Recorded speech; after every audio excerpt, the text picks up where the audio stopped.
Mga kagabay, magandang hapon, magandang gabi, magandang umaga, magandang tanghali. Saan man tayo naroon, anuman ang ating mga ginagawa, una tigit sa lahat, ating ialay ang ating mga sarili sa ating Panginoon. Sa loob lamang ng ilang mga sandali, ating damhin ang presensya ng Diyos. Sumasa atin ang pagpapala, ang biyaya, ang pag-ibig, at ang kapayapaan ng Ama, ng Anak, at ng Espiritu Santo. Nabubuhay at naghahari, iisang Diyos, magpas sa walang hanggan. Mga kagabay, isang buwan na lamang, 4 na araw na lamang ang natitira sa buwan ng Nobyembre at sa darating na hating gabi ng December 24 ay muling ating i-recall, ating balik-balikan uli, ating babalik-balikan ang pagiging tunay na tao ng ating Panginoon. Ang tunay na Diyos na nagiging tunay na tao na dahil sa kapangyarihan ng Espiritu Santo nabuo sa sinapupunan ng isang Birhen, na Birhen Maria. December 24, hating gabi ng December 24 o December 25 na. Sa madaling salita, mga isang buwan na lamang. At gaditain na natin. Para sa atin, marami sa atin na pagkadarating ng Pasko, ang iniisip, ano kaya ang magiging handa para sa Noche Buena, ano kaya ang mga palamuting ilalagay ko sa opisina, sa bahay, ano kaya ang bibili kong regalo para sa aking mga inaanak, para sa aking mga mahal sa buhay. Wala tayong inisip, puro mga material na bagay. Alam na, upang matuto tayo na yakapin ang tunay na diwa ng Kapaskuhan. Alam naman natin na ang Kapaskuhan ay ang ating paggunita ng kapanganakan ng ating Panginoon. Nang si Jesus ay nagiging isang tunay na tao, nang isinilang si Jesus, dapat sapagkat siya ay hari ng mga hari, siya ay isang Diyos, dapat ang pagsilang sa kanyang kapanganakan ay isang bungang kapanganakan. Dito sa atin mga anak, kung nagkaya ka sa global, sa malaking pagamutan, doon ka mga anak, masaya ka na. Ngunit si Jesus pinagitan niya ang kadakilaan ng pagtitiis at paghihirap. Ipinanganak siya sa isang walang lamang kulungan ng mga hayop sa sabsaban. Ay yung pinakainan ng hayop, yun ang ginagawang duyan, cream. Ay yung doon siya inilagay nang siya ay ipinanganak. Napakababang kapanganakan. Ito ang tunay na diwa ng Pasko.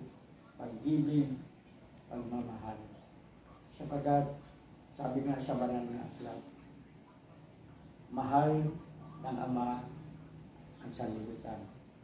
Kaya sinugo ang bugtong anak at sino mang maniniwala sa Kanya. Ang sino mang magtitiwala sa Kanya, magkaroon ng buhay na walang hanggan. Hindi mapapahamak. Ito ang tunay na diwa ng Pasko. Pag-ibig, pagmamahal ng Diyos sa sanlibutan. Pagpapatawad ng ating mga pagkakasala. Kaya sa Pasko nito, habang may panahon pa, ihanda na natin ang ating mga sarili. Buksan natin ang ating mga puso. Tanggapin natin ang Diyos sa pamamagitan ng pagpayaman ng pag-ibig at pagmamahal, pagtulong sa kapwa. Ibibigyan natin na regalo sa Diyos ang ating pagmamahal sa kapwa, ang ating pagtulong sa kapwa. Napakagandang regalo na dumating sa atin sa Pasko. Regalo ng Ama ang anak upang ating mga tagapagligtas. Mag-isa tayo sa pagmamahal na ito ng Diyos sa atin sa pamamagitan ng ating pagbabahagi ng ating pagmamahal sa kapwa. Huwag natin isipin ang mga mahahaling regalo, ang mga mamahaling pagkain.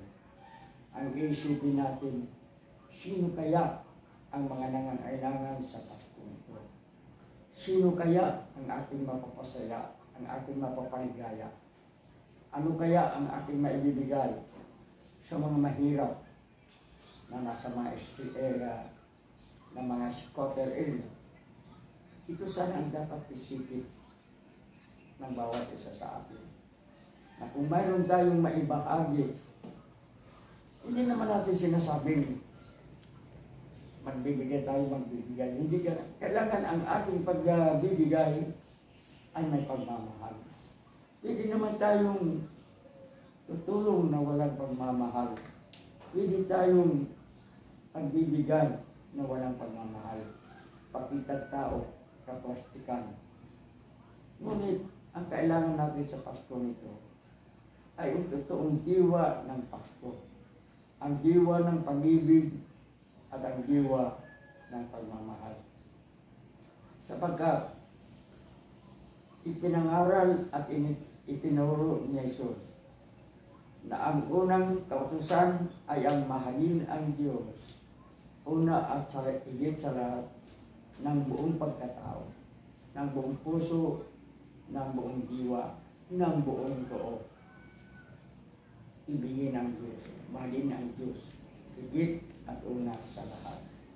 At pangalawa, mahalin ang kapwa tulad ng pagmamahal sa sarili.